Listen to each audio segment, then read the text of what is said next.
Hey guys, welcome back to Unit 3-4 biology videos of RL Education. So this time we're actually going to talk about the immune system, which might actually be one of the hardest topics you'll encounter in Unit 3 for biology. So that's fine. We're actually going to make life easier by using an analogy to learn concepts in the immune system. I'm going to introduce to you the castle analogy. So, enemies trying to gain entry into a castle would be our pathogens like viruses or bacteria, whereas the castle itself would be my body. The castle needs ways to keep those enemies out, and once those enemies are already inside my castle, I need ways to combat them and defeat them. So our body's immune system actually comprises of two types. First one being the innate immune system. The innate immune system is something we've been born with. It is non-specific. It was there since birth and it should still be there after birth. Take the castle analogy for example. Our castle wall definitely would be the first line of defense we have against our enemies trying to get in. And the castle wall has always been there since the castle was built and hopefully should stay there. It's not going to change regardless of what weapons the enemies have or where the enemies come from. In our bodies, this could include processes like inflammation, fever, and white blood cells. On the other hand, our acquired immune system actually develops as a result of exposure to particular pathogens. Our bodies would actually be producing white blood cells that are able to produce particular proteins targeting particular pathogens. Going back to the castle analogy, this could be our soldiers recognizing that, oh, my enemies are using particular weapons that are better than ours. And then I'm actually going to make weapons that are better than theirs so I can defeat them. In real life, the innate immune system always occurs before the acquired immune system. If you think of it this way, it takes time to make weapons that are new and specific to our enemies. And in our bodies, that's the same. It takes time to make white blood cells that are able to target particular pathogens. So in our bodies, our innate immune system would always happen first. We would have, say, our skin blocking out pathogens. We would have fever, inflammation, before we would have particular white blood cells producing antibodies, which are proteins targeting particular pathogens. With the innate immune system, there are two types of defenses. First, we have the first line of defense. The first line of defense actually are barriers that keep the enemies out.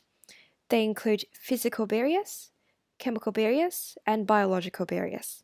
Physical barriers include intact skin, meaning skin that has no wound, no holes, no nothing, it's intact, it's good, it keeps out all the pathogens. Chemical barriers include sweat and stomach acid. These both have enzymes as well as low pH, which hopefully would help us break down some pathogens before they can gain entry into our bodies. Biological barriers include normal flora. So normal flora are healthy bacteria that usually reside on our external surfaces, in particular the skin and the gut.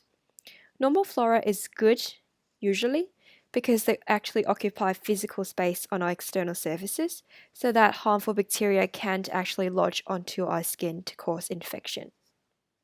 Going back to our castle analogy again, just because it's fun to think about, physical barrier would be something like our castle wall, as we've mentioned previously. There shouldn't be any holes inside a castle walls that would allow enemies to gain entry. With chemical barriers, it could be something like pouring hot oil, boiling oil down our castle walls to burn enemies trying to climb up. And biological barriers could be, say, I have soldiers standing on top of my castle wall, and then they're going to push off the enemies that actually climb to the top of my castle wall. Alright.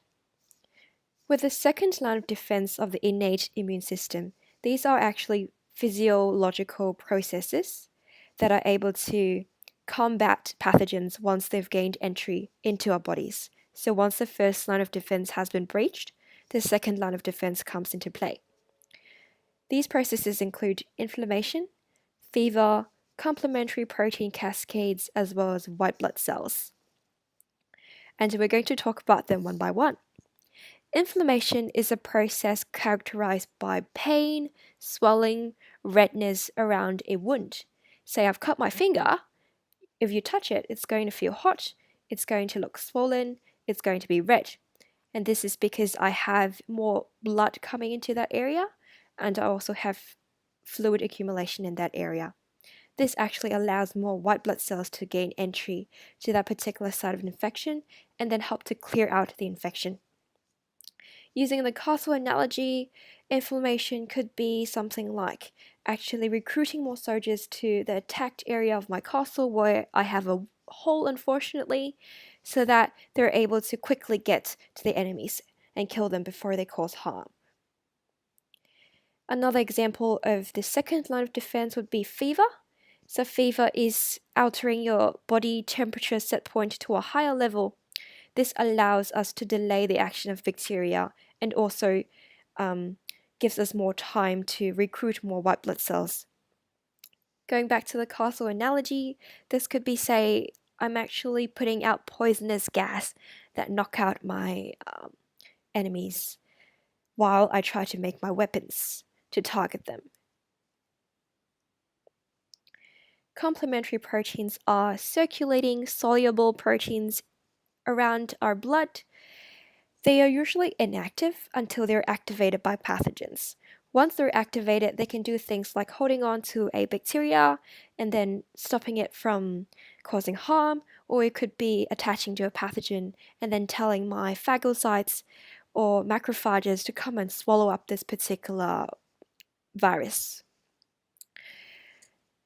With the castle analogy, complementary proteins could be civilians. Normally, civilians don't actually do anything.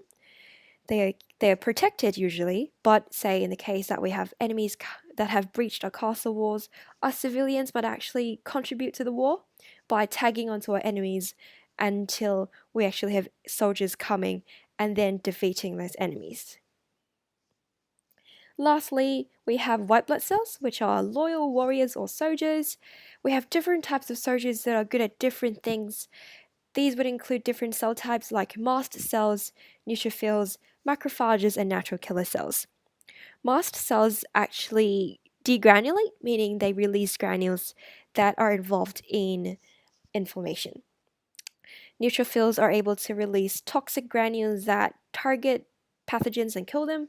Macrophages are phagocytes, so they can swallow up pathogens, whereas natural killer cells actually target our body cells that are either infected or are cancerous. And therefore, we have different cell types really efficient at targeting different types of pathogens. That's the end of innate immune system for this video, and in the next video we're actually going to continue to talk about the adaptive immune system. Have fun learning about the immune system.